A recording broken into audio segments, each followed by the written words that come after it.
આત્મેચ્છા વ્યવસીયતા, આત્મેચ્છા વ્યવસીયતા એટલે કે આપણા જીવનમાં નિર્ણય આવવો જોઈએ કે આ મારું જીવન છે.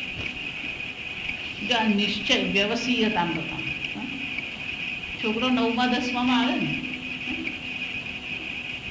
ત્યારથી જ એના મનમાં નિર્ણય હોય કે મારે ડોક્ટર બનવું છે. એકવાર મારે ડોક્ટર બનવું છે નિર્ણય થાય, એ નિશ્ચય થયા પછી એનું જીવન શું થશે? પછી એ શું કરશે? જો વિચાર, નિશ્ચય તમારા જીવનને બદલી શકે.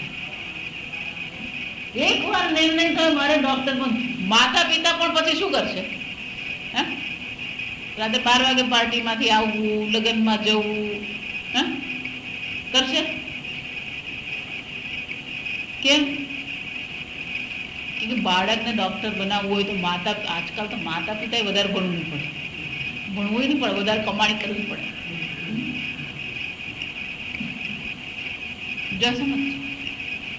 એક નિશ્ચય થયો મારે ડોક્ટર બનવું છે, સંપૂર્ણ જીવનનો નિર્ણય પછી કોણ કરશે? જે વસ્તુ ડોક્ટર બનવા માટે અનુકૂળ છે એ બધું આપણે સ્વીકારીએ છીએ. જેટલી વસ્તુ આ ડોક્ટર બનવા માટે પ્રતિકૂળ છે એ બધી વસ્તુનો શું કરવામાં આવે? ત્યાગ કરી. પછી ટીવી જોવું હોય, ક્રિકેટ ગમે એટલું ગમતું હોય, ક્રિકેટ પેલા કેમ્પ પણ લાગતા હોય, આ બધાને શું કરવામાં આવે? ગૌણ બની જાય. બધી વસ્તુ કેવી થઈ જાય? ગૌણ. પ્રાથમિક એક જ છે, આત્મજ્ઞાન મારા જીવનનું લક્ષ્ય છે. તો બાકીની બધી વસ્તુ કેવી હોવી જોઈએ? ગૌણ બનવી જોઈએ. અને એટલા માટે શંકરાચાર્યજી વ્યવસીયતા, નિશ્ચયતા, આ નિશ્ચય ખરી આપણે કે આત્મજ્ઞાન જ મારે મેળવવું છે, બાકીની બધી વસ્તુ એની આપોઆપ શું છે? ગોઠવાય જ છે.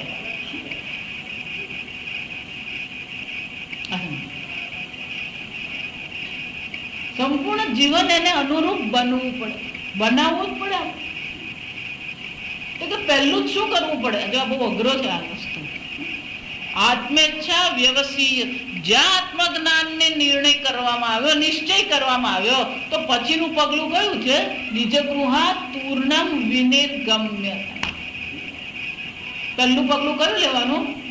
આ ઘરમાંથી તૂર્ણમ તત્કાળ શું કરવાનું? સંન્યાસ કહેવાય. એને શું કહેવામાં આવે? સંન્યાસ.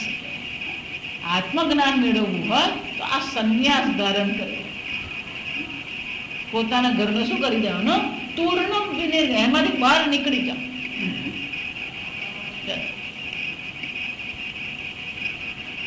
એને વિવિધિશા સંન્યાસ કહે. એને શું કહેવામાં આવે? વિવિધિશા.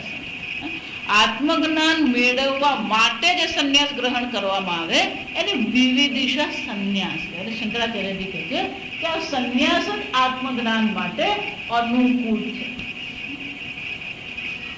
આ વૈદિક સંસ્કૃતિને અનુરૂપ આ છે. સમજો, ગીતા એનાથી જરાક જુદી છે. ભગવાન ગીતામાં સંન્યાસની વાત કરતા નથી. એનો અર્થ શું થાય?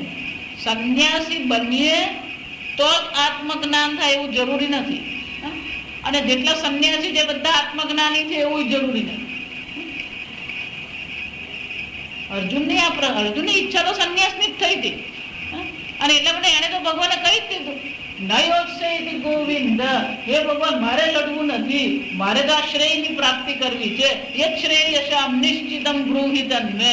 આ શ્રેય જે છે એ જ મને તમે કહો. આ સંન્યાસ જ મારા માટે યોગ્ય છે.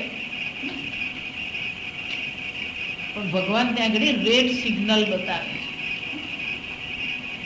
છે. આ સંન્યાસ સહેલો નથી. આ સમય ભગવાન શું કહે છે?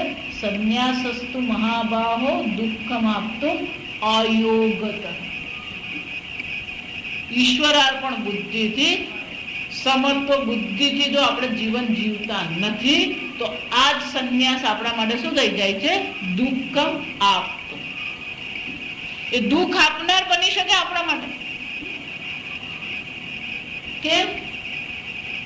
કારણ કે આંતરિક રીતે પણ સંન્યાસી બનવું પડે. બહારથી કેસરી કપડા પહેરીએ એટલે કોઈ સંન્યાસી બને નહીં. માનસિક રીતે પણ શું છે, એ સંન્યાસી બનવું પડે. અખંડાનંદજી મહારાજ છે કે વૃંદાવન, એમના ગુરુજી ઉડિયા બાબા એ બહુ સરસ કહેતા કે જો ખરેખર તમે વેદાંત ભણી રહ્યા છો, ખરેખર તમે સાધુ બની ગયા છો, તો સ્વપ્નમાં પણ પોતાને શું જોવું જોઈએ? વેદાંત ભણીએ છે, આત્મજ્ઞાન મેળવવું છે, તો સ્વપ્નમાં પણ શું આવવું જોઈએ? સ્વપ્નમાં તમે પોતાને જે રીતે જુઓ ને, એ તમારી સાચી આઈડેન્ટિટી છે. સમજ. બાકી જેટલા કાર્ડ આપે ને, એકદમ કાર્ડ નક્કામાં. સમજ.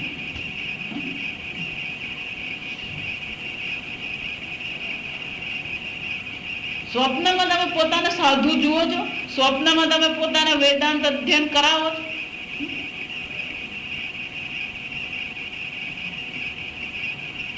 સ્વપ્ન તમે જયારે જુઓ ને, ત્યારે સ્વપ્નમાં તમારું પોતાનું શરીર છે, તમારું પોતાનું શરીર, આંખ, કાન, કપડા, બધું એનું એ જ છે. વાળ એના જેવું માનવાનું નહીં કે અહીંયા સફેદ વાળ છે, પણ સ્વપ્નમાં શું થઈ જાય? કાળા. એ જ છે. તમે સ્વપ્નમાં પોતાને કઈ રીતે જુઓ છો? તમે સાધુ છો તો સ્વપ્નમાં પણ પોતાને શું છે, સાધુ જોઈ શકો છો.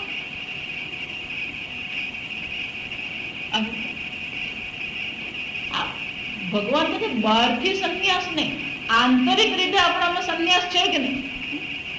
ભગવાને એક જ વ્યાખ્યા સંન્યાસની કરી ગીતા. ખરેખર બે વ્યાખ્યા છે. એક વ્યાખ્યા જે છે શું છે, એ પ્રારંભિક વ્યાખ્યા. જ્ઞેય તુ નિત્ય સંન્યાસી યો ન દ્વેષ્ટિ ન કાંક્ષ. જે પોતાના રાગ દ્વેષના પ્રભાવમાં આવતો નથી, એ સંન્યાસી. જો વિચાર, તમારા જીવનનું સંચાલન કોણ કરે? તમારા રાગ દ્વેષ સંચાલન કરે છે કે ધર્મ અને અધર્મ સંચાલન કરે? આપણે પૂજા રાગ દ્વેષથી જ કરતા. તો વર્ષો પહેલા એક બેન મારી પાસે નવા જઈને લગ્ન કરીને આવી, સાસરે એના પતિ પેલા મારા સત્સંગમાં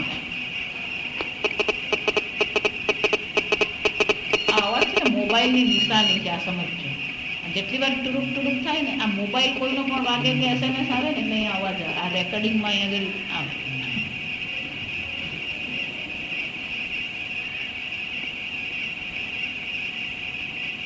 તો પેલા બેન એમના ઘરે શંકર ભગવાનની પૂજા કરે, પણ એ સાસરે આવે તો સાસરે બધા બાળ ગોપાળની પૂજા કરે. સમજ.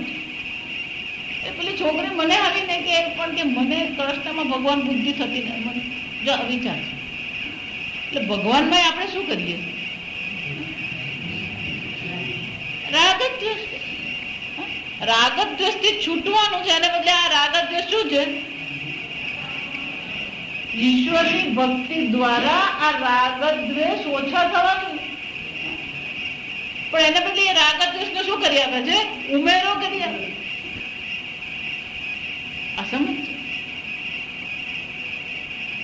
રાગદ્વેષ તમારા કેટલા ઓછા થાય ને, એ મહત્વનું. આ રાગદ્વેષનો તમારા પરથી પ્રભાવ કેટલો ઓછો થાય, એ મહત્વનું છે. યો ન દ્વેષ્ટિ ન કાંક્ષ. રાગ પણ નથી, દ્વેષ પણ નથી. સાધુ મહાત્માનું પણ અમે તો ધનનો સ્પર્શ કરતા નથી. મને કોઈ સ્પર્શ કરે શું થાય? ધનતેરસ ગઈ ને, ધનતેરસ ના દિવસે શું કરીએ આપણે?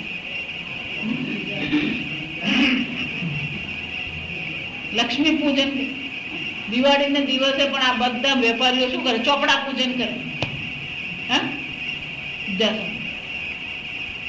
તો જેની તમે પૂજા કરો છો, એ માં લક્ષ્મીનો સ્પર્શ કરવાથી તમારો સંન્યાસ શું થાય? બાષ્પીભવન થઈ જાય. આપણે જો કોઈ એવું કે ના મહારાજ તો ધનનો સ્પર્શ કર, આપણને એ બહુ મહત્વનું લાગે. જો વિચાર, આપણને મહત્વનું શું લાગે? ધનનો સ્પર્શ કર્યો કે નહીં કર્યો એ મહત્વનું લાગે. ધનનો સ્પર્શનો કોઈ સંબંધ નથી સંન્યાસ સાથે. આ સમજજો, આ મૌન સાથે કોઈ સંબંધ નથી. મૌન પણ બે પ્રકારના છે. આ સમજ, મૌન શબ્દનો અર્થ શું થાય? મુનેહે ભાવઃ મૌનમ. જો આ સમજ, ખરેખર પારિભાષિક રીતે મૌનનો અર્થ જો તો શું થાય? મુનેહે ભાવ, મૌન. મુનિનો ભાવ જે છે, મનનશીલ મુનિ, જે મનનશીલ છે એને મુનિ કહેવામાં આવે.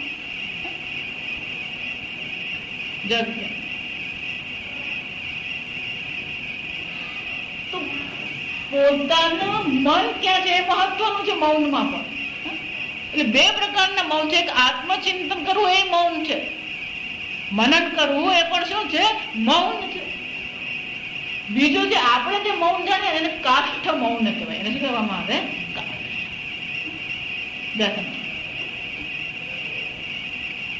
કાષ્ઠ મૌન પાસે બે આવે. કેમ? એક પેલું કાષ્ઠ એટલે ખરેખર કાષ્ઠ એટલે કોઈ પ્રકારની પ્રતિક્રિયા પણ દર્શાવવામાં નહીં આવે. બીજો સ્લેટ લઈને બેઠેલા. એક દાદા સંભળાતું નતું, દેખાતું નથી. જયારે એ સાંભળતા હતા ને જોતા હતા ને ત્યારે એમને મળી હતી. મગજની ના સમજી સુકાવા માંડી. એટલે શું થયું? સાંભળવાનું બંધ થઈ ગયું, જોવાનું બંધ થઈ ગયું. પછી દાદાને મળવા એમને શું કરવું પડે? આપણે એને સ્પર્શથી જ સમજાવવું પડે. એમને પેલો આપણે એમનો હાથ લઈને પછી આપણે લખીએ ને તમને ખબર પડે. હાથના પેલા સ્પર્શથી શું થાય? એમને લખાણ ખબર પડે. એટલે આપણે એમ કહે ને કેમ છો એમ હાથ પર લખીએ. આપણે જયારે કેમ છો એમ એમને પૂછ્યું તો આપણે બોલીને આપણને કહેવાનું. એ આપણી આંગળી લઈને પછી આપણને કે સારો છે.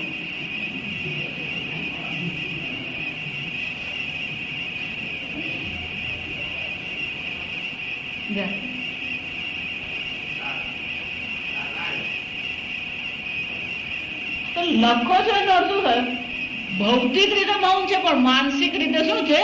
મૌન નથી. આ મૌન પાડતા એ લોકોને ગુસ્સો આવે. જો સમજ, કારણ કે કોઈ કઈ કે એ લોકો કઈ કહેવા માંગે પછી પેલો સામે વાળો સમજે નહીં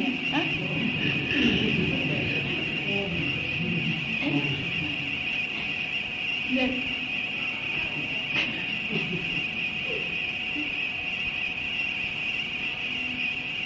એના કરતા બોલી લીધેલું સારું. આ ગુસ્સો કરાવે એના કરતા શું છે? બોલી લીધેલું સારું. પણ આપણને એમ કે મૌની બાબા છે. શું કહેવાય? મૌની બાબા. 12 વર્ષથી શું છે? બોલ્યા. મૌની બાબા. તો સમજો, આપણે શારીરિક લક્ષણો જે છે ને એના પર આપણને શું છે? વધારે આપણે ભાર આપ્યો. ભગવાન ગીતામાં કહે શારીરિક નહીં, તમે માનસિક રીતે કેવા દો. યો ન દ્વેષ્ટિ ન કામ. કોઈનો પણ રાગ જ દ્વેષ કરવાની જરૂર જ નથી. હું હંમેશા એટલે બધાને કહું કે કઈ રાગ જ દ્વેષ, આ બહુ સારું છે અને આ સારું નથી, કઈ જ કહેવાની જરૂર નથી. આ કહેવત છે હિન્દીમાં, નિંદો મત સરાહના પડેગા, સરાહો મત નિંદના પડે.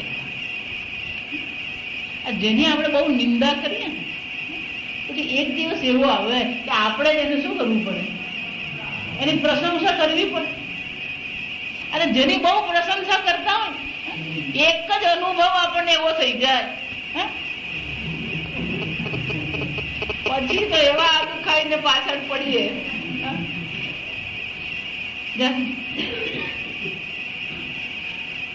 કોઈના પ્રત્યે રાગ કરવાની જરૂર નથી, કોઈના પ્રત્યે દ્વેષ.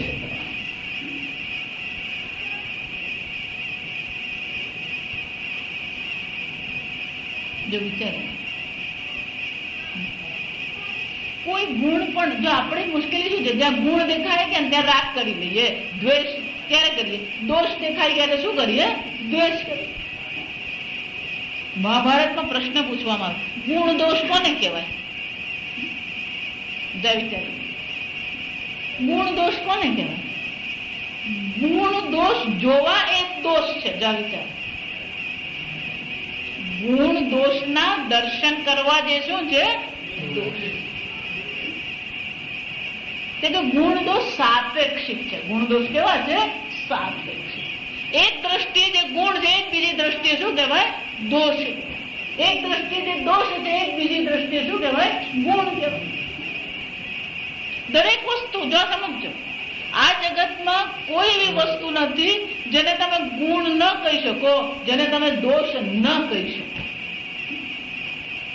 આ ગુણ દોષ જોવા, રાગ દ્વેષ કરવા એ દોષ છે.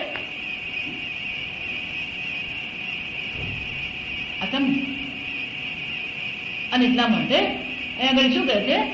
નિજ ગૃહાત પૂર્ણમ વિનિર્ગમ્યતા, એટલે કે પોતાના ઘરનો તત્કાળ ત્યાગ કરો. આ વાક્યનો અર્થ આટલો જ છે. પણ એ ત્યાગ કરતા પહેલા શું કરવાની જરૂર છે?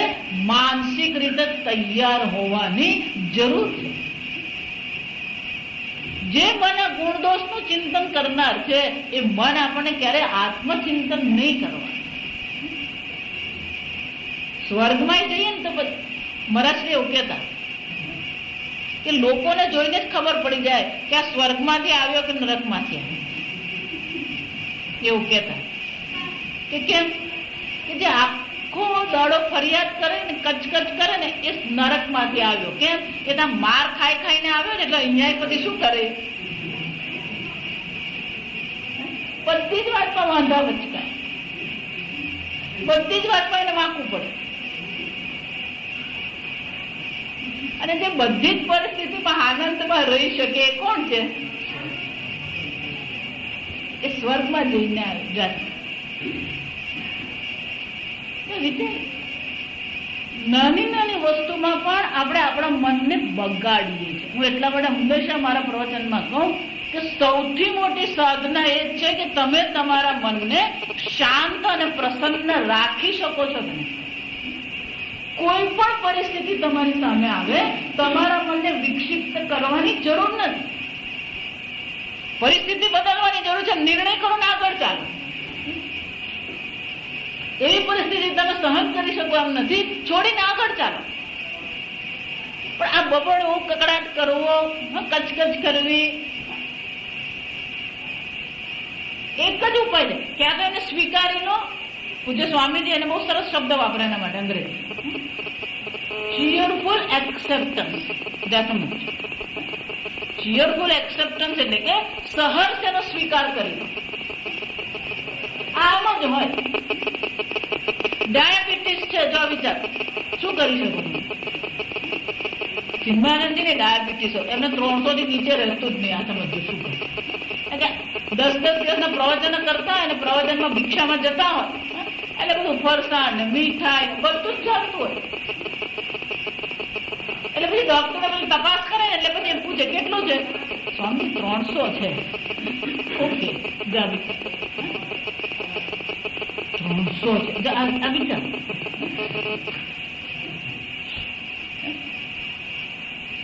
છેલ્લે છેલ્લે તો ચિન્માનંદ જેવું કહેતા, મને કૃષ્ણા ડિસીઝ છે. મને શું છે? કૃષ્ણ. કૃષ્ણા ડિસીઝ. હા, કેમ?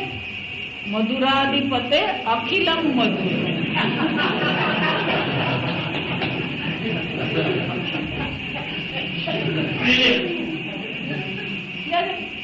સહ આને શું કહેવાય? ચીયરફુલ એક્સેપ્ટ. ડાયાબિટીસ થયો શું કરી શકો? મને ડાયાબિટીસ જેટલું નુકસાન કરે એના કરતા વધારે નુકસાન શું કરે છે?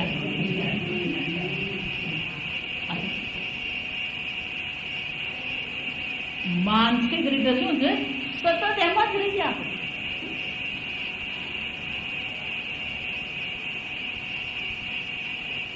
ડાયાબિટીસ ખરાબ કે સારો એવું કહું તો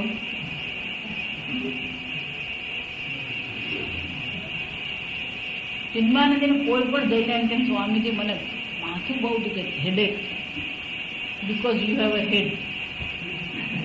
ચિન્માનંદજી કોઈ પણ એમ કે માથું કારણ કે તને માથું છે. હાર્ટ એટેક આવી. Yes, because you have a heart. હૃદય છે ને તો એટેક આવે, માથું છે ને તો એ દુખે, અને પેન્ક્રિયાસ છે તો ડાયાબિટીસ.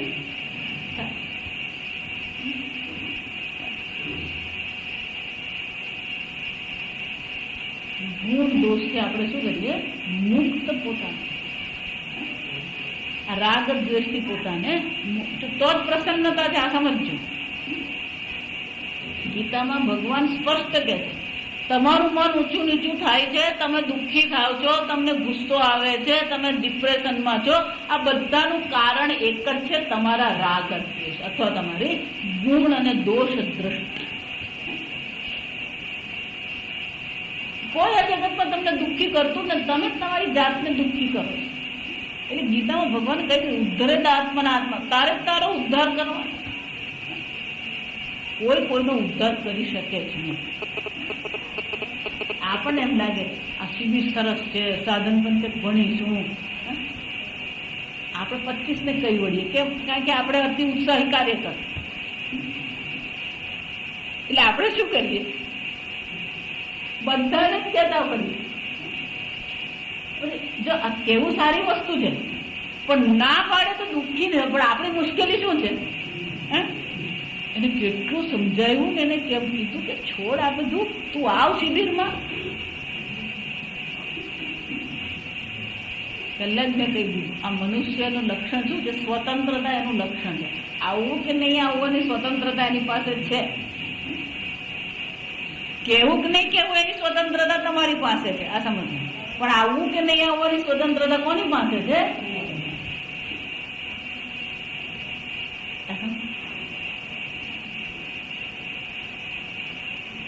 ગુણ અને દોષ, મનને આ બધાથી આપણે શું કરીએ? મુક્ત કરીએ. ઓકે, જો રાગ દ્વેષ હોય જ નહીં, આ ગુણ દોષ દર્શન કરીએ જ નહીં, તો પછી આ જગતમાં જીવીએ કેવી રીતે? કેમ? આપણે આદત પડી ગઈ. જો આ બરાબર છે, આ જગતમાં આપણે આદત પડી ગઈ. જ્યાં સુધી એ વ્યક્તિનો પરિચય થાય નહીં ત્યાં સુધી આપણે એની સાથે વ્યવહાર કરી શકીએ. મને તો શું વાંધો આવે? ધારો કે અજાણી વ્યક્તિ છે, એની સાથે તમે વાત કરો તો શું વાંધો આવે? અજાણ્યા સાથે કેવી વાત કરો?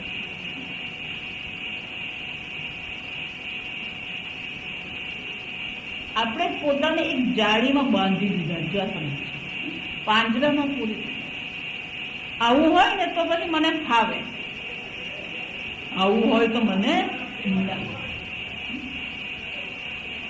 આ બધાથી આપણા મનને શું કરીએ? આપણે મુક્ત કરીએ.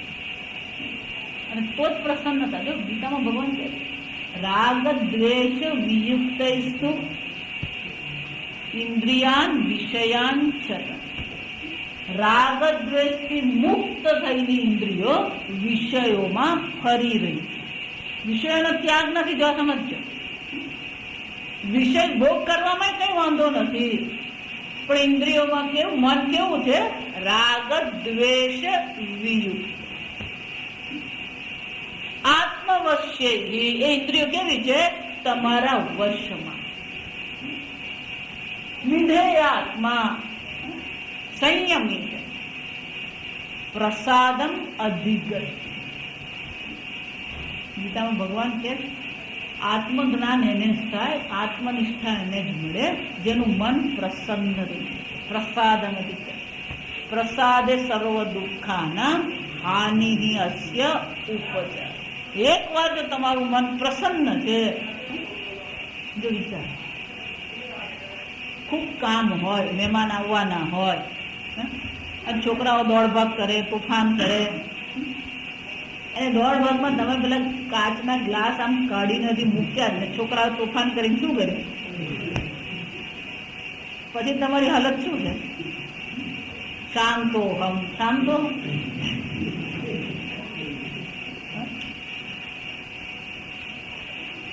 એક પરિસ્થિતિ આ સમજ. જમાઈ પહેલી વાર જ ઘરે આવ્યા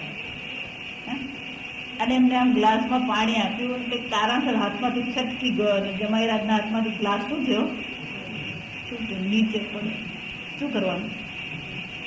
પરિસ્થિતિ એક જ છે, કાચનો ગ્લાસ તૂટ્યો. ના ના ના, જરૂર છે, તમે બેસો, તમે બેસો, વાગ્યું જ નથી ને તમને. આપણો છોકરો હોય ને એ આ બધું જોતો હોય, આ સમજમાં, કારણ કે એને ખબર છે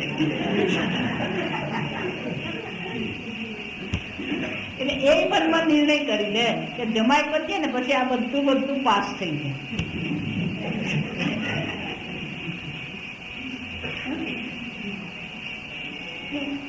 કેમ? એટલે જમાઈ આવે, દીકરી પહેલી વાર આવી, ઘરે એટલે એનો આનંદ હોય. એ આનંદ ને પ્રસન્નતામાં ગ્લાસ ફૂટે,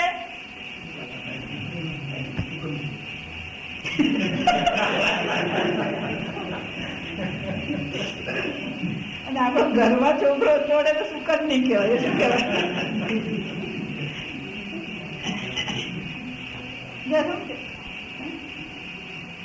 પ્રસાદે સર્વ દુઃખાનામ હાનિ અસ્ય ઉપદ્રવ. તમારું મન પ્રસન્ન છે.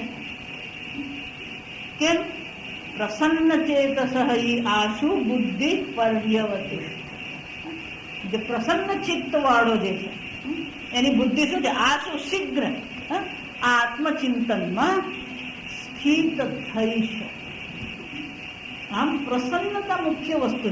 તમે કેટલી તપશ્ચર્યા કરી, તમે કેટલું મૌન ધારણ કર્યું, તમે કેટલી જાત્રા કરી. શંકરાચાર્યજી એક કટાક્ષ કરે, આપણે માને ગંગા સ્નાન મેં કર્યું. આ ગંગા સ્નાન એ અઘરું જ છે. આ સમજ ઉનાળામાં 3 વાગે તમે ત્યાં સ્નાન કરવા જાઓ ને તો આમ પહેલા આમ આંગળી આમ અંદર આમ બોળવી પડે. ઋષિકેશમાં ઘાટ પર આપણે આમ થાય ચાલો સ્નાન કરી જાય. અત્યારે તો તાપ છે, આમ પગ મૂકો ને એટલે બધી ખબર પડી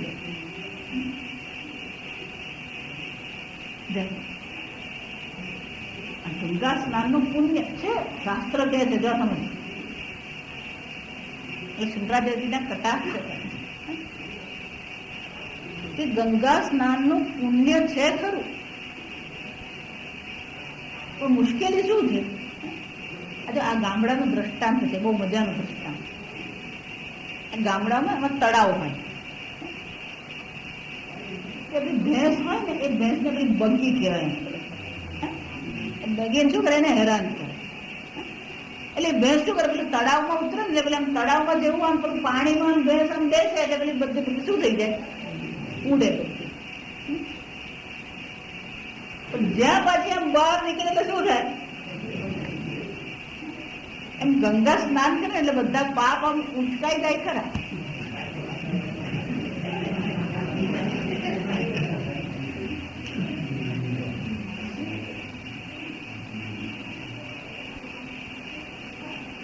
ગંગા સ્નાનમાં 3 ડૂબકી મારવાની. આપણે તો 1 ડૂબકી મારી દઈએ. 3 ડૂબકી મારે ને તો આ થાય.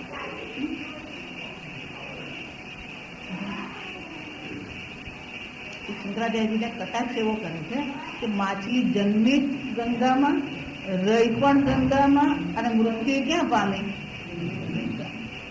કલ્યાણ થઈ ગયું માછલી.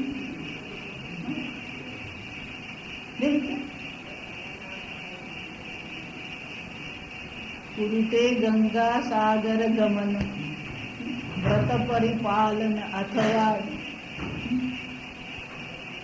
શંકરાચાર્ય શું કહે? ભગવોવિંદ ત્યાં ગમે એટલા બધું જ કરે.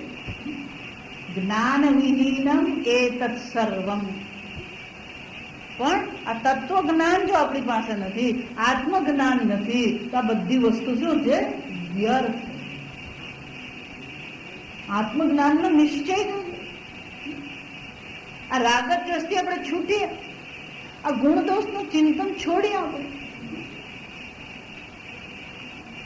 આને જ સંન્યાસ કહો. જો ઘર છોડી દે ને એના કરતા ઘર છોડવા કરતા રાગદ્વેષ છોડવા અઘરા છે. કે આપણી મુશ્કેલી એમ છે કે આપણને રાગદ્વેષ પ્રત્યે રાગ છે.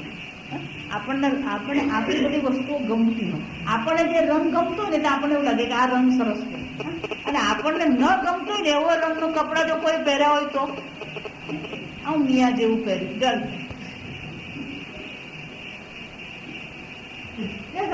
આપણા રાગદ્વેષ પ્રત્યે આપણને શું છે? રાગ. અને બીજાના રાગદ્વેષ પ્રત્યે શું છે?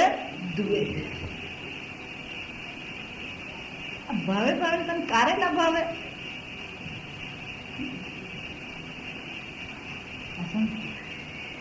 આમ ખરેખર વૈરાગ્ય કરવું, આ જગતથી વૈરાગ્ય કરવા કરતા પૂજ્ય સ્વામીજી હંમેશા કે તમારા રાગદ્વેષથી તમને વૈરાગ્ય છે. જગતથી વૈરાગ્ય નહીં. ખરો વૈરાગ્ય શું છે? તમારા પોતાના રાગ દ્વેષથી તમને વૈરાગ્ય થઈ શકે છે. આ રાગ દ્વેષથી જો વૈરાગ્ય તમને થાય ને તો પછી એ વૈરાગ્ય સાચો, એ સંન્યાસ સાચો. આ સંન્યાસ આમ બહારનું ઘર તો છોડીએ એ તો જરૂરી જ છે. જો આનામાં એમને એનો અર્થ એવો નથી કે સંન્યાસ નથી ગ્રહણ કરવો. સંન્યાસ આવશ્યક તો છે, ઘર છોડીએ જરૂરી જ છે. પણ એ ઘર છોડવાની સાથે સાથે શું છે, માનસિક રીતે પણ આપણે મુક્ત બનવા જોઈએ. અને એટલે આપણે શંકરાચાર્યજી કહે છે નિજ ગૃહ તૂર્ણમ. તૂર્ણમ એટલે તત્કાળ. તત્કાળ તમે છોડી શકો.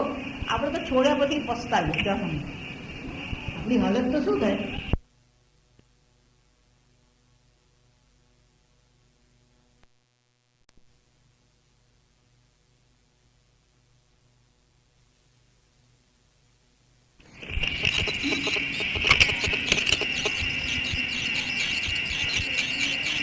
સંન્યાસ ગ્રહણ કરીએ, તત્કાળ ઘર છોડીએ. ઘર છોડીએ એટલે કે માનસિક રીતે એનાથી આપણે મુક્ત થઈ જઈએ. મન ખાલી થઈ ગયું. હવે કરવાનું શું? રાગ દ્વેષ ઓછા હોય, ગુણ દોષ ઓછા હોય, ઘર છોડી દીધું, બધું જ છોડીને બેસી ગયા. કરવાનું શું? મન જો નવરું પડ્યું તો શું કરવાનું? શંકરાચાર્યજી કહે છે આ રીતે મુક્ત થયા પછી શું કરવાનું? એટલે બીજા શ્લોકમાં કહે છે સંગહ સત્સુ વિધિ. બે વસ્તુ કહે, બે વસ્તુ કરવાની. સત્સંગ કરવાનો છે, ભગવતો ભક્તિર દ્રઢ. ભગવાનની દ્રઢ ભક્તિ કરીએ અને મહાત્માનો સત્સંગ. આ પહેલો શ્લોક છે ને એ બધું નિષેધ છે. આમ નહીં, આ નહીં, આ નહીં, આ નહીં. ઘર છોડવાનું છે, રાગ દ્વેષ છોડવાના છે, કામ્યમતી ત્યજ્ય, આ બધો ત્યાગની ચર્ચા. હવે શું છે? શું કરવાનું? આત્મજ્ઞાન મેળવવું હોય તો આપણે શું શું કરવું જોઈએ? આપણા જીવનમાં કયા પ્રકારની વ્યવસ્થા હોવી જોઈએ? આપણું જીવન કેવું હોવું જોઈએ? એ શંકરાચાર્યજી બતાવે છે. સંગહ સત્સુ વિધિ. સત્સુ એવું કીધું. મહાત્માનો સંગ કરવો જોઈએ એમ નહીં કીધું, પણ શું કીધું? સત્સુ. સત એટલે જે નિત્ય છે, ત્રણેય કાળમાં જે રહેનાર છે એને શું કહેવાય? સત કહેવાય. એનો અર્થ શું થયો? જે નિત્ય છે એનો આપણે સંગ કરીએ, જે અનિત્ય છે એનો ત્યાગ કરવાનો પ્રયત્ન કરીએ. પણ વિચારો, અનિત્યનો ત્યાગ કરવો પડે? અનિત્ય છે એનો અર્થ શું થયો? છૂટી રહ્યું છે. એને શું કહેવાય? અનિત્ય છે એટલે છૂટી જ રહ્યું છે. જે છૂટી રહ્યું છે એને પકડવાની જરૂર નથી. પણ આપણે શું કરીએ? એમ કઈ છોડવાનું? એમ તો છોડવું નહીં, જરાય છોડવું નહીં.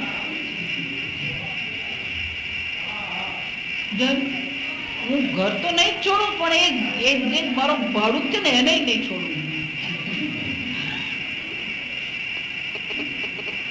આગતે સ્વાગતમ કુર્યા ગચ્છંતમ ન નિવર. કઈક આ મળી રહ્યું છે, પરિસ્થિતિ સામે ઊભી થાય એને સ્વીકારી. ગચ્છંતમ છૂટી રહ્યું છે. શું છે? ન નિવારે. એને ના પાડવાની જરૂર નથી. આપણો મોબાઈલ નહીં તો બાજુનો મોબાઈલ. આ સમજો.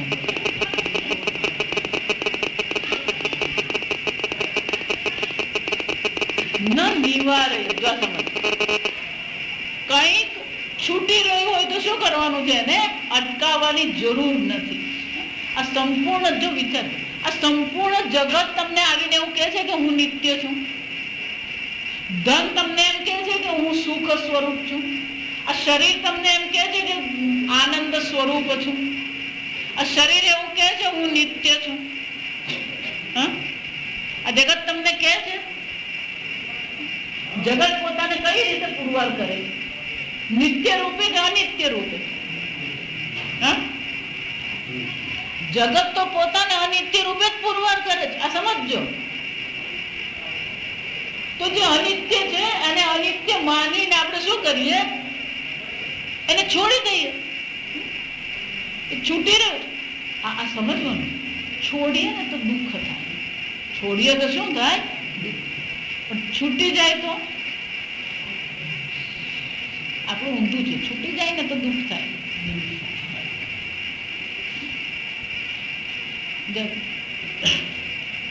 પણ તમે તમારા નિશ્ચયથી છોડો તો દુઃખ થાય.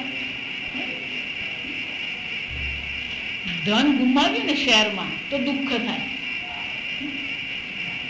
પણ એ 2 લાખ રૂપિયા દાન આપ્યું હોય તો વિચાર, એનો અર્થ શું થયો? ધન મળવું સુખ નથી, ધન છૂટવું દુઃખ નથી. તમે કઈ ભાવનાથી એને છોડો? એ મને ઉલ્લુ બનાવી ગયો ને એટલે એ મને જરાય મગજમાં બેસતું નથી. શું કહેવાય?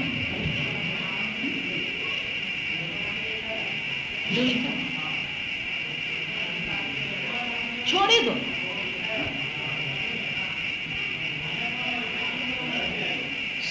સત એટલે જે નિત્ય છે. પણ નિત્યનું ચિંતન ક્યારે કરી શકો તમે? જ્યારે આ અનિત્ય છે એને શું કરવું પડે? છોડવું. આ નિત્ય છે એમાં સુખ હોય. શંકરાચાર્યનું વાક્ય છે, જો આ ઘરમાં લખી રાખે, યદ્દ્રશ્યમ તજ્જડમ તદનિત્યમ તદ્દુઃખાત્મકમ તસ્માત હેય. યદ્દ્રશ્યમ તજ્જડમ, જે દ્રશ્ય છે, જે વિષય કોટીમાં જે બધા શું છે? જડ. અનિત્ય છે, દુઃખાત્મક. યેહિ સંસ્પર્શજા ભોગાઃ દુઃખયોનયઃ એવ. આમ અનિત્યથી આપણા મનને મુક્ત કરીએ અને નિત્યમાં આપણા મનને લગાવીએ. સત્સુ સંગમ. સત નિત્ય વસ્તુનો સંગ કરીએ. તો નિત્ય વસ્તુનો સંગ કરવો એટલે શું કરવાનું? જ્યાં આ નિત્યની ચર્ચા થઈ રહી છે ત્યાં જવું પડે. જો એટલા માટે તમારે રસાયણ શાસ્ત્ર ભણવું હોય તો શું કરવાનું? હાથમાં કયું પુસ્તક? ચિત્રલેખાના અભિયાન. તમારે ભૌતિક શાસ્ત્ર ભણવું હોય તો પુસ્તક હાથમાં શું લેવાનું હોય? ભૌતિક શાસ્ત્ર. સત્સુ વિધિ હતા. આ નિત્યનું ચિંતન કરવાનું છે, નિત્યનો સંગ કરવાનો છે. તો નિત્યનો સંગ કરવો હોય તો શું કરવાનું? જો વિચાર.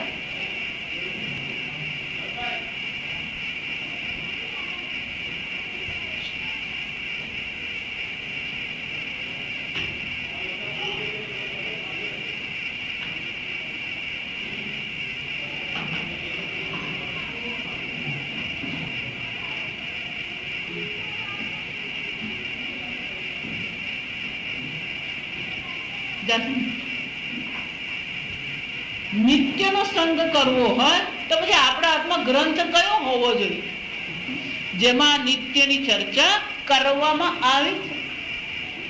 સંગ પણ આપણે કોનો કરીએ? જે નિત્ય પરમાત્માને, નિત્ય તત્વનું ચિંતન કરનાર છે,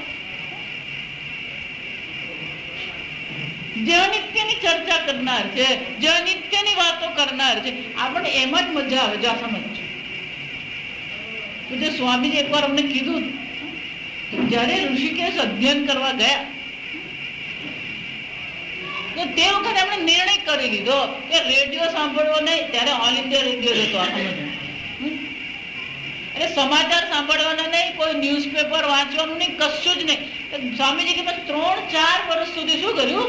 ન્યૂઝપેપર પકડીને સમાચાર વાંચવાના નહીં. પછી એક દિવસ એક પ્રસંગ બની ગયો અને પછી પેલું વાંચવાનું આવ્યું હાથમાં પેપર. સ્વામીજી 3 વર્ષ પહેલા મેં જે સમાચાર વાંચેલા એવા જ સમાચાર શું હતા? બરાબર. કોઈ નવા સમાચાર આવે તોય રોજ સવાર પડે આપણને શાની જરૂર પડે? એ છાપવું આવે નહીં ત્યાં સુધી આપણે સવાર થાય. સમાચાર એના જ છે. આમ એક્સિડન્ટ થયો, પેલો એક્સિડન્ટ થયો, ને અહીંયા આગળ આગ લાગી, ને અહીંયા આગળ આ બંધ થયું, ને અહીંયા આગળ પેલા આમ કર્યું, રેલ આવી ને ધરતીકંપ થયો, બોમ્બ. હવે તો રોજના સમાચારમાં નહીં આવે ને તો આશ્ચર્ય કહેવાય. બોમ્બ બ્લાસ્ટ નહીં થાય ને તો આશ્ચર્ય કહેવાય. આ અનિત્યનું તો વાંચન તો કરીએ જ, પણ ચર્ચા એ બધી શાની કરીએ આપણે? અનિત્ય. અને એટલા માટે શંકરાચાર્ય શું કહે છે? જે નિત્ય છે, સત્સુ એટલે કે જે નિત્ય વસ્તુ છે, એ નિત્ય વસ્તુનો આપણે શું કરીએ? સતત એનો સંગ કરીએ. સંગઃ સત્સુ વિધીયતા. પણ જો વિધીયતામાં એવું કીધું. વિધીયતામાં એટલે શું છે? આપણા મનને આ નિત્ય વસ્તુમાં સંગ કરવાની આદત પાડી આપે. વિધીયતામાં એટલે કે સતનો સંગ કરવો જોઈએ.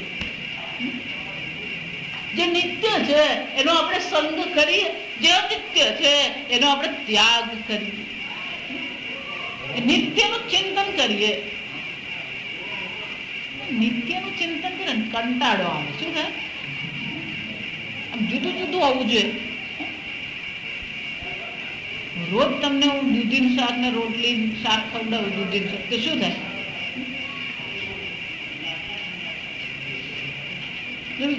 7 દિવસ સુધી દૂધીનું શાક, રોટલી, કઢી ને ભાત. આપણા મનને શાની આદત પડી ગઈ? જુદું જુદું અનુભવ કરવાની આદત છે. આ સમજો આપણું ગુજરાતી ભોજન છે, કઈ જુદું જુદું નથી. આ સમજો એ જ રોટલી, એ જ ભાત, એ જ કઢી કે દાળ, એ જ કચુંબર, એ જ અથાણું, ખાલી બદલાય ને એ શાક જ બદલાય. આ સમજ આપણા મેનુમાં જે બદલાય શું બદલાય છે? ખાલી બાકી બધું એ જ છે. આ સમજો રોજ એ જ રોટલી ખાઈએ, રોજ એ જ ભાત છે ને રોજ એ જ દાળ છે. બદલાય ખાલી શું? પણ તોય આપણને શું લાગે? અને જો એક જ ઘરમાં રહેતા હોય તો એ બેનના હાથની રોજ જ દાળ ખાતા હોય. તો સમજો નિત્યનું ચિંતન કરવું પડે, એટલે કરવું જોઈએ. વિધિના માટે શું છે? આ સતનો સંગ કરવો જોઈએ. એનો અર્થ શું થયો? અત્યારે મનને આદત નથી. હવે શું કરવાની છે? આ નિત્યના ચિંતન માટેનો અભ્યાસ કરવો. અર્જુને પણ ભગવાને એ જ કીધું. જયારે ભગવાને કીધું સર્વત્ર સમદર્શન, સર્વમાં એક સમાન રીતે આ બ્રહ્મ તત્વ વ્યાપ્ત છે, ત્યારે અર્જુને કીધું ભગવાન આજે યોગ તમે કીધું, યોયમ યોગ સ્વય પ્રોક્તા સામ્યેન મધુસૂદન, કે સર્વત્ર એક બ્રહ્મ માત્રના દર્શન કરવા આ યોગ જે ભગવાન તમે કીધો એ કેવો છે? ભગવાન વાયુ એવો સુદુષ્કરમ. આ ચિંતન કરવું કેવું છે? જેમ વાયુને પકડવો અઘરો છે, એમ આ બ્રહ્મમાં મનને લગાવવું કેવું છે? અઘરું છે ભગવાન. ત્યારે ભગવાને શું કીધું? અર્જુન આગળ કીધું ચંચલમ હિ મન કૃષ્ણ પ્રમાથી બલવદ દ્રઢ. ભગવાન આ મારું મન ચંચળ છે, પ્રમાથી જિદ્દી છે, દ્રઢ છે.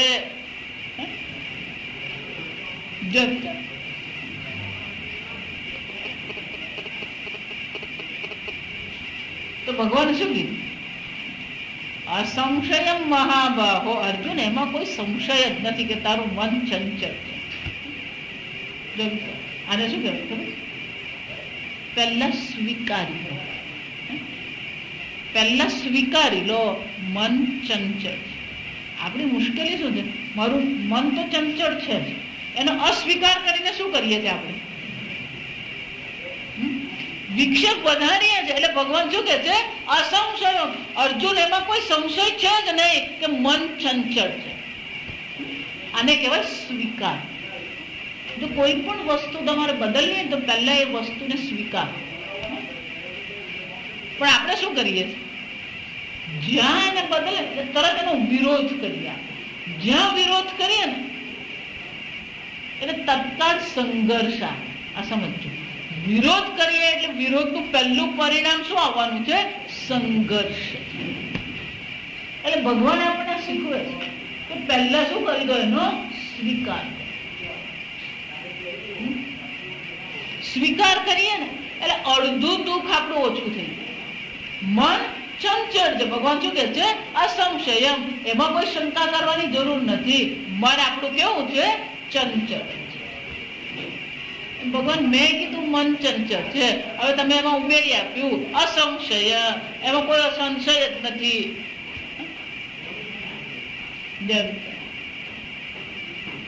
ભગવાન એમ દોરી છોડી દીધી એવું છે. ભગવાન કે છે પહેલા સ્વીકારી રે, તારું મન વિક્ષેપ વાળું છે. તો ભગવાન શું કરવાનું? અભ્યાસે ને તો કોંતે વૈરાગ્ય ને ગૃહ્ય. મનને અનિત્યના ચિંતનની આદત પડી ગઈ છે. હવે ભગવાન કે છે આ નિત્યનો અભ્યાસ કરો. અભ્યાસ એટલે વારંવાર કરો. ધીમે ધીમે શું કરવાનું છે? ને આ નિત્યનું ચિંતન કરાવ્યા. આજે આ મન બહુ સુંદર છે. આ સમજ, મનની એક વિશેષતા એવી છે કે જેનું ચિંતન કરો ને એવું બને. આ કેસેટ ને તમે જુઓ તો મન કેસેટ આકાર બને. પુષ્પને જુઓ તો મન શું થાય? પુષ્પાકાર બને. આ મનનો સ્વભાવ છે. જેવું ચિંતન કરો ને એવું મન બને. ક્રોધ કરીએ તો ક્રોધાકાર બને. રાગ કરીએ તો શું છે? રાગાકાર બને. દ્વેષ કરીએ તો દ્વેષાકાર બને. આપણું પાણી જેવું છે. પાણીને જે વાસણમાં મૂકીએ ને એનો આકાર ધારણ કરી દે. એટલું જ નહીં, જે રંગની બોટલ હોય તો પાણી પણ કેવું દેખાય? પછી એક રંગનું દેખાય. આ પાણીનો સ્વભાવ છે. અને પાણી સ્વયં નિરંગી છે. એનો કોઈ રંગ નથી, એનો કોઈ આકાર નથી. એટલે જે આકારનું પાત્ર હોય, જે રંગનું પાત્ર હોય એવું એ બની જાય. એમાં મન પણ એવું જ છે. તમે જેનું ચિંતન કરો એનો એના અભ્યાસ થઈ જાય. જો અભ્યાસ કહું ને, સ્વામીજીની વાત કરું, મજાની. સ્વામીજીને રેંગણનું શાક બહુ ભાવતું નહીં, બહુ પસંદ નથી. હોય તો ખાઈ લે. પછી અમેરિકા સ્વામીજી જાય તો આપણે એક ગુજરાતી બેનને થાય. આજે આ ગુજરાતી એમ કહીએ ને એટલે પછી ઘણું બધું અંદર આવી જાય.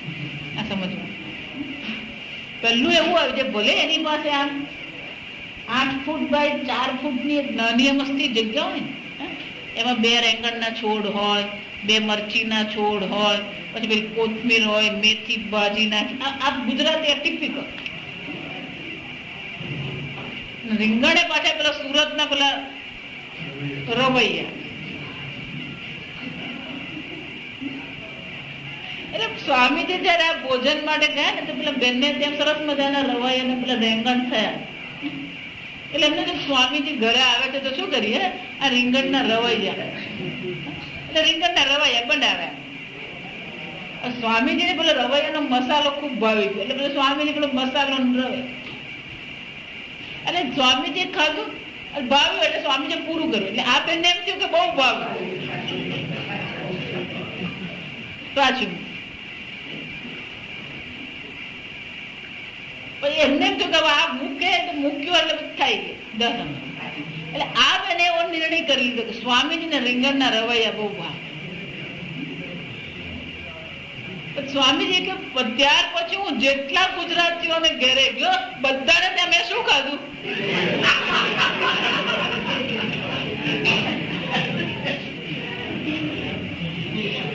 કેમ? આ બેને ફોન કરીને તમારે તો સ્વામીજી ભિક્ષા માટે આવે છે ને? હા, સ્વામીજી રીંગણના રવૈયા બહુ ભાવે. આ બેન પછી પેલા બીજા ફોન કરીને કહી દીધું કે તમારે ત્યાં ભિક્ષામાં આવે. હા, સ્વામીજી રીંગણના રવૈયા બહુ ભાવે. સ્વામીજી કે હું અમેરિકા થી ભારત આવ્યો ને મને રીંગણ ભાવતું થઈ ગયું.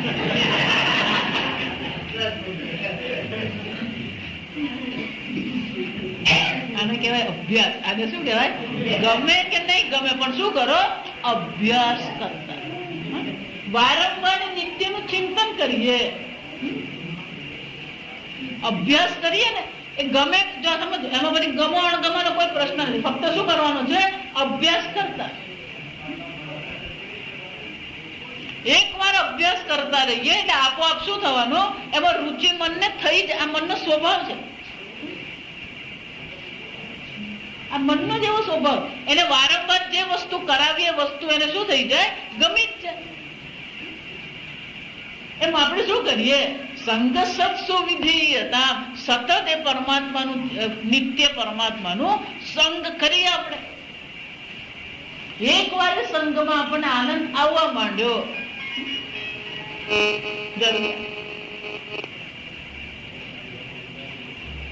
પછી આગળ શું કે છે, ભગવતો ભક્તિર દ્રઢા ધીયતા. બે મેં કીધું ને, બે વસ્તુ છે.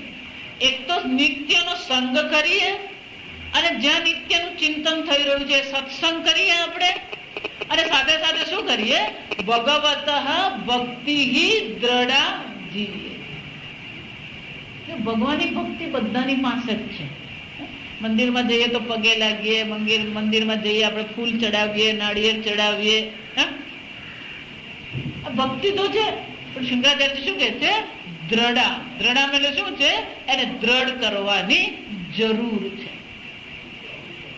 આપણે ભગવાનમાં માનીએ ખરા, ભગવાનની પૂજા પાઠે કરીએ, જાત્રા કરીએ, બધું જ કરીએ, પણ ભગવાન અત્યારે આપણા માટે શું છે, ઓપ્શન છે. ભગવાન આપણા માટે અત્યારે શું છે, ઓપ્શન, મરજિયાત. ભગવાનની દ્રઢ ભક્તિ એટલે શું થવું જોઈએ, ફરજિયાત થવું.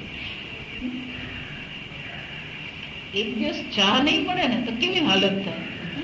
એટલે હંમેશા કહું, આપણે બધાની હાલત શું છે, ચા દેવી સર્વભૂતાના શક્તિ રૂપેણ સંસ્થિતા. ચા દેવી શું છે, શક્તિ.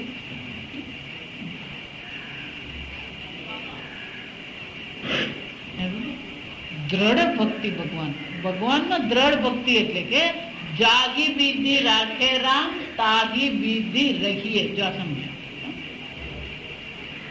ગીતામાં ભગવાન કે અર્જુન નિર્યોગ ક્ષેમવાન આત્મવાન ભવ ત્રૈગુણ્ય વિષયાવેદા નૈસ્ત્રૈગુણ્યો ભવાર્જુન નિર્દ્વંદ્વ નિત્ય સત્વસ્થ.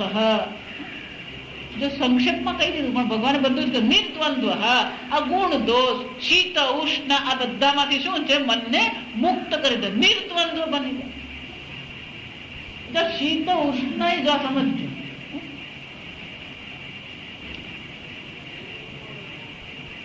બરાબર. શીત કોને કહેવાય ને ઉષ્ણ કોને કહેવાય? કોને તમે શીત કહેશો, કોને ઉષ્ણ કહેશો?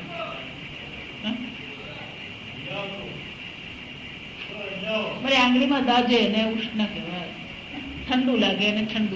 જા વિચાર, હું તમને એક પ્રયોગ બતાવું.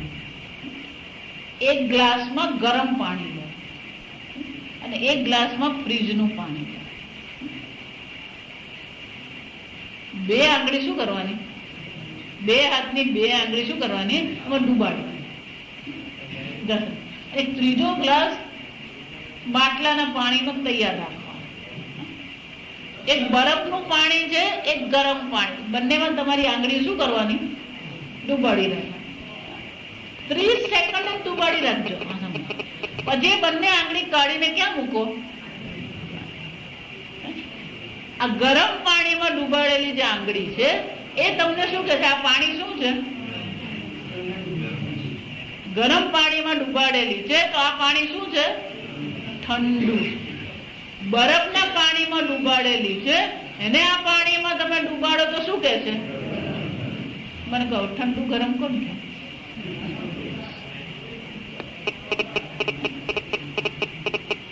ઠંડીમાં એવું છે, કેટલાક લોકોને ઠંડી એટલી લાગે 2 સ્વેટર પહેરે પછી ધ્રુજતો જ હોય. સમજો, સાપેક્ષિક છે આ શીત ઉષ્ણ. શું છે, સાપેક્ષિક. આ માન અપમાન સાપેક્ષિક છે, સમજો. બધું અનિત્ય છે, સાપેક્ષિક છે. ગમે એક રીતે જેને માન કહો છો એ બીજી રીતે અપમાન કહેવાય, જેને તમે અપમાન કહો છો એ બીજી રીતે શું છે, માન હોઈ શકે. સમજ,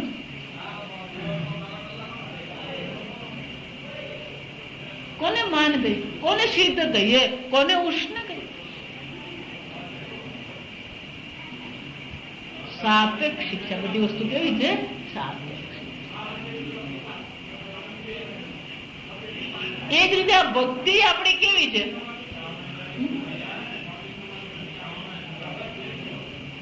મને ફાવવું જોઈએ. શું છે? મરજિયાત.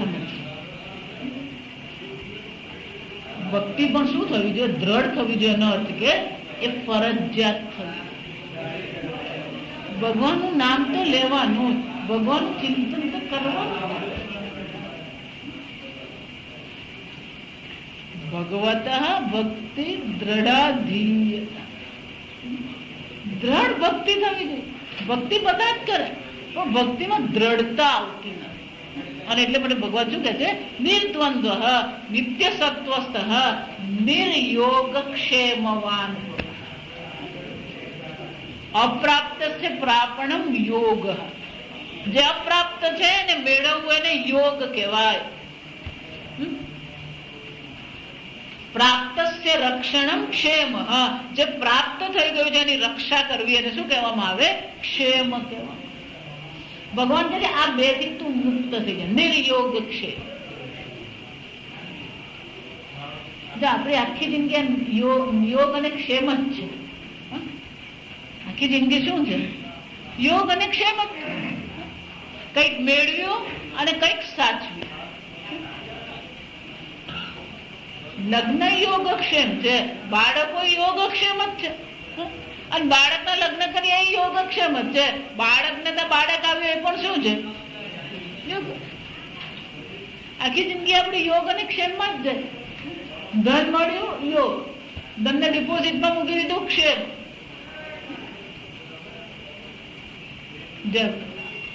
આ શરીર યોગક્ષેમ જ કરતું હોય. આ સમય વજન વધે ને પેલા અપ્રાપ્ત પ્રાપ્તિ કરે અને પછી શું કરે? ક્ષેમ. ભગવાન શું કે છે? આ બધાથી તારા મનને તું મુક્ત કર. એ કોના પર છોડી દેવાનું? ઈશ્વર પર. મન મના ભવ મદ ભક્ત મદ્યાજી મામ નમસ્કુર મામે વૈશ્યરિકો અંતે. અર્જુન, હું જ તારા જીવનમાં મહત્વ. જો અંગ્રેજીમાં એને પ્રાયોરિટી કહેવાય. અંગ્રેજીમાં એના માટે શબ્દ શું છે? પ્રાયોરિટી. અગ્રિમતા. આપણા જીવનની અગ્રિમતા આપણે કોને આપીએ? આપણા માટે મહત્વની વસ્તુ કઈ છે જીવનમાં? આત્મચિંતન, ઈશ્વર ચિંતન, ઈશ્વરની ભક્તિ કરવી મહત્વનું છે. એ બધું આપણું મરજિયાતમાં જાય. એ બધું ક્યાં જાય? માળા કરી તો ઠીક છે, માળા નહીં થઈ તો ઠીક છે, મંદિરે ગયા તોય ઠીક છે, મંદિરે ન ગયા તોય શું છે? આ ભક્તિ આપણા માટે ફરજિયાત નથી. એટલે શંકરાચાર્યજી કહે છે આ દ્રઢ કરીએ. આપણે ભક્તિને શું કરીએ?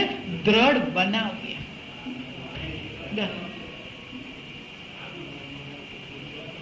દ્રઢતા લાવીએ આપણી ભક્તિ.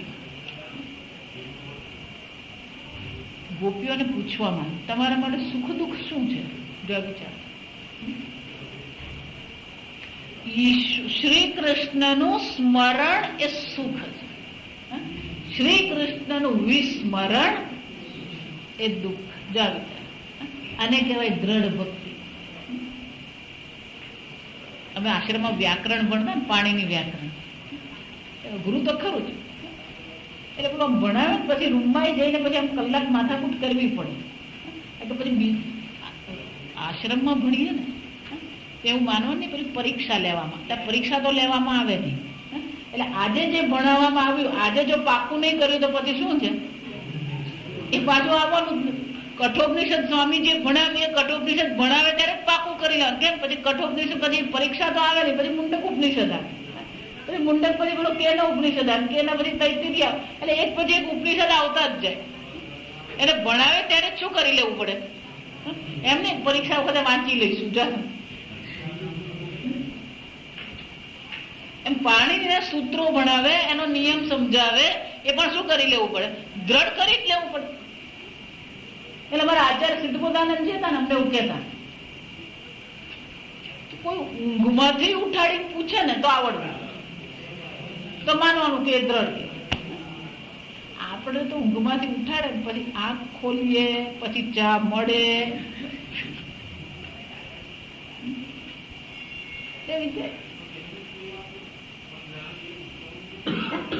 ઊંઘમાંથી ઉઠાડીને કોઈ પૂછે તો શું છે, સાચો જવાબ મોઢામાંથી નીકળવો તેને દ્રઢતા. એમ ઉઠતા બેસતા જાગતા આપણે શું કરતા રહીએ? યોગ વશિષ્ઠમાં બહુ સરસ કીધું, આ સુપ્તે આવૃતે કાલમ નયે વેદાંત ચિંતન. જો આ સમજો, વેદાંત ચિંતન કરવું એ ભક્તિ જ છે. આ સમજો, એમ નહીં માનતા પૂજા પાઠ કરવું ભક્તિ એ વેદાંત. જો વિચારી જો, વેદાંત અધ્યયન કરવું એ ભક્તિ જ છે. ગીતામાં ભગવાન શું કહે છે? ચતુર્વિધા ભજંતીમાં, 4 પ્રકારથી મારી ભક્તિ કરવામાં. ચતુર્વિધા એટલે 4 પ્રકારથી મારી ભક્તિ કરવામાં આવે. 4 પ્રકારના લોકો મારી ભક્તિ કરે. આર્ત એટલે જે દુઃખી છે, જે નાસીપાસ થઈ ગયો, એ ભગવાનનું સ્મરણ કરે. અર્થાર્થી જેને પોતાની ઈચ્છાની પૂર્તિ કરવી છે, કંઈક વિશેષ પ્રાપ્તિ કરવી છે, એ પણ કોની ભક્તિ કરે છે? ભગવાનની ભક્તિ કરે. આ જો આર્તમાં ગજેન્દ્ર આવે, દ્રૌપદી આવે, સમજ. અર્થાર્થી આ અર્જુન અર્થાર્થીમાં આવે. આ સમજવાના, 2 સેનાની મધ્યમાં આવ્યો ને પછી એ બદલાવે. ત્યાં સુધી તો શું હતો? એ અર્થાર્થી, આર્ત અને અર્થાર્થી છે. તો દુર્વાસા મુનિ આવીને ઉભા રહી ગયા, કરવાનું શું? જંગલમાં હતા, અક્ષય પાત્ર સૂર્યનારાયણે આપ્યું. દ્રૌપદી એકવાર અન્ન ગ્રહણ કરી લે પછી બીજે દિવસે સૂર્યોદય પછી એમાં અન્ન મળે. એમ દુર્યોધને કોને મોકલ્યા? દુર્વાસા નામ સાંભળે ને જ આપણને તો ટેન્શન થઈ ગયું. હવે ઉભા તો શું હાલત થાય?